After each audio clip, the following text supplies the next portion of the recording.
अरे बाप्पा कोण आहे रे? ए मथरिया आवाज करू नको नाही तर पुन्हाच चाकू घाली ना तोंडातून काढेल. सांग फटकन खजाना कुठे आहे? उठतास आणि खा बिस्कुट. मथरिया मजाक करू नको. घालू का गाडीत चाकू? घालू. बरं झालं आलास बापा तू. मला एवढं धन कमावलं पण त्याचा काही उपयोग झाला नाही. आता तू आला हे घेऊन जाय सगळं. मी तुझीच वाट पाहू लागलो. काय नाही वाट? व 8 दिवसापासून मला एक सपन पडतंय आणि त्या सपनात एक माणूस जोर जोरात बोलतोय. जाऊ दे आता तू घेऊन जाय सगळं सोनं.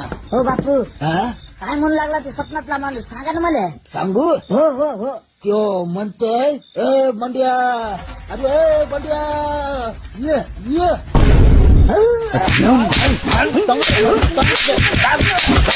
घेऊन जाय याला याच्या डोळ्यात चांगली लाल मिरच्याची चटणी टाक. नाही नाही नाही फक्त डोळ्यात नका घालून ह्या गांडीत पण घाला. इज्जत मी चोर असून या म्हाताऱ्याच्या गप्पा ऐकत बसलो. घाला मी या डोळ्यात.